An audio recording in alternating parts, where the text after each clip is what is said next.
Hello, all those watching this, hold on, I'm just going to adjust the camera so it goes up a bit. That was annoying me last time. There we go. I'm not sure if that's helped, but hopefully it has. Don't know if you can see that. It's a picture, it's a photograph of a North American Indian tribe.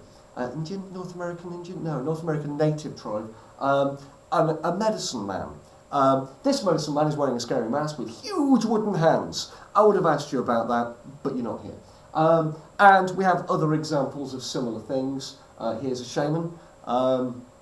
Shaman, not the shaman. The shaman are brilliant. You should go and listen to them. But that's a shaman. And there are others as well. There's that one, and there's this one. The point being, modern Stone Age tribes that are still not writing, tribes that are still not recording in written ways, tribes that are still living a nomadic lifestyle in the modern era, seem to have this person within their society, a medicine man, someone in touch with the spirit world who can commune with that spirit world and who can spread new ideas and new information from that spirit world to the living. They tend to be turned to for medical care, which is why I was talking about that antelope man last time. With context, we can say, well, who provides medical care? It's not just everybody. It's not just ordinary people. It's specialised people, people who commune with the spirit world. And we're implying, therefore, that this idea of superstition is maintained, and that this was normal for prehistoric and Stone Age times. Now, there's no guarantee, but we look at people living the same way, and we assume they live the same as the people did in the past. So, quick recap. Again, don't know if you can see this image. If you can't, my apologies. I'll attach it. If you want it, email me. It's the image that I tried to show and failed in the first video of the Stone Age living quarters and how we've based that on the evidence of an archaeological dig site.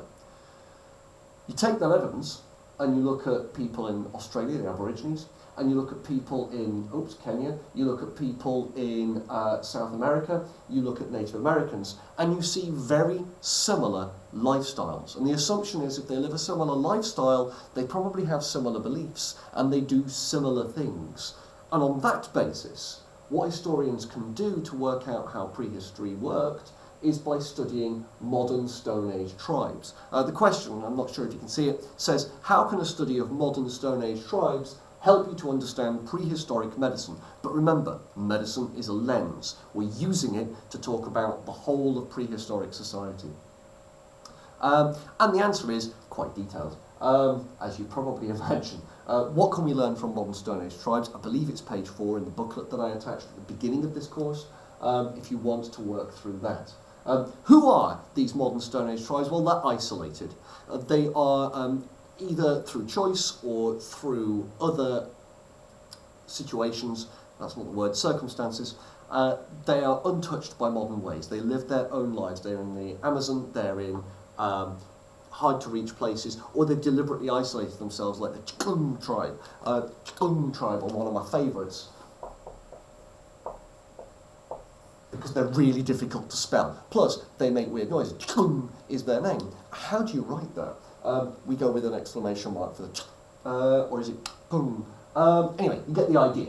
They're hunter-gatherers, they're nomadic. Hunter-gatherer means they hunt their food, but they also gather food. So the Hasda tribe, for example, in Africa, are matriarchal, and the women do most of the hunting, except for a particular fish, which only the men are allowed to hunt. When researchers asked about this, the women said, well, the men had to be given something to do. But be careful with the Hasda. They are very keen on messing with anthropologists. Anthropologists are people who study other human beings. If you're thinking about doing sociology, and you should be, we will talk more about anthropology, because sociologists are essentially anthropologists. Who are the tribes we look at? Well, there's the Bedouin, there's the Mongols, there's the Romanis, the Amazonians. We talk about Australian Aborigines, the African Hasda, Chung, there they are, the Native Americans. These are all groups that we can study to learn about modern Stone Age tribes. Tribes today that are nomadic, that live a similar lifestyle. Yeah, even the Romanis and Gypsies, we even include those because they're very similar, even though they can read and write, obviously. So, key facts and issues, stuff you need to know about this. First of all, bit of a recap. The Isbister tomb. Don't know if you can see the image. Again, I'll attach the PowerPoint. This is where it is. Also, this is the situation of Stonehenge. I said before it was part of a much wider landscape. Well, this is a map of that wider landscape. And the idea that we're trying to get here is that society in the Neolithic is far more developed and complicated and complex than you might have considered. These people had very developed ways of looking at the world, very developed ways of understanding and making their society work. Modern Stone Age tribes then offer us a window into that very developed, very complex set of relationships that set up a society. The arrowhead on the left, I don't know if you can see it, and I apologise if you can't, is an arrowhead from a modern Stone Age tribe. The arrowhead on the right is one from prehistory. They're similar. They're made with the same techniques. Arrowheads and flint working, as it says on the board. They work flint, they nap it. That was the napping I mentioned in the image last time. That's where you take an antler and you hit the flint until it shaves off. Shaves off? Ooh, it's not even a word. Shaves off and makes a sharp edge. The other thing to talk about is problems of the evidence. We can't just say, well, modern Stone Age tribes, they live the same way, therefore everything is the same. They use oral history, and that gets passed down. That can be changed, and the point isn't a record. The point is culture. The point is understanding your place in the world. And so a lot of oral history is song, a lot of oral history is sung, therefore, and a lot of oral history is about poetry. It's about stories as much as it's about history. And the facts don't matter. What matters is how it sounds. What matters is that place within a society. Now, I think a lot about culture. I think a lot about how things are passed on. And when you tell a story and you embellish it with details, or you change the way to tell a story, and you've heard my stories before, you know what I do with this, eventually that will replace the memory. And if you pass it on down far enough, that story becomes the history. This means we've got to be careful with oral history. As much as it can tell us information, it's going to miss things out. It's going to emphasise the wrong things for us as historians. It's going to emphasise things that are important to society. So as sociologists, this is fascinating. We can learn what's important to them. As a historian, it's harder. There's also philanthropic assumptions. This is the Temple of the Sun. Don't know if you can see the image. And the philanthropic assumption is it's all to do with sex, basically. Apparently, this is supposed to represent the male, and the temple itself points to the moon, representing the female. Yes. Like I say, these are philanthropic assumptions. If we don't know what it is, it's ceremonial. It's as simple as that. We assume, therefore, a superstitious background to most things, whether or not they are. Philanthropists do this a lot. There's also, what can we learn then? There's treatments. We know that treatments in modern Stone Age tribes are rational and supernatural. Rational means based on evidence. Doesn't mean right. Rational can be entirely wrong. But rational means based on evidence, based on logic. Supernatural is based on things you can't see. Spirits and gods and locations and ideas. Stuff you cannot see, touch, feel or taste. That spirit world I was talking about with the medicine man. Now, the medicine man, or witch doctor, tell us the magic word. It's ooh, ee, ooh, ah, ting, tang. Yeah, you got it. Yeah, all large tribes in modern societies, and there's no way you can see that image, all modern societies, modern tribes have a medicine man. This one is an Aboriginal one doing a sweat massage. You take it from the armpits and you rub it down. At this point I talk about crystal healing and my mad ex. I think I've mentioned it before. And she was a great believer in crystal healing. Crystals apparently trap demons. But there's evidence to suggest that crystals vibrate, and I think I've mentioned this before, they do actually have health benefits. Some crystals, rose quartz, look it up, are really good for women, for example. I think it's something like 67% or possibly 76%, some combination of those numbers. Women actually benefit from carrying them around. I won't explain further, this video is made for children. They commune with spirits, that's their job, and they use knowledge passed down from one to the next, this idea of oral history. So they don't necessarily know why they do it, they just know it works. There's rational, obvious ailments, for example, setting bones and splints. We know full well that is rational, it's obvious, it's based on logic.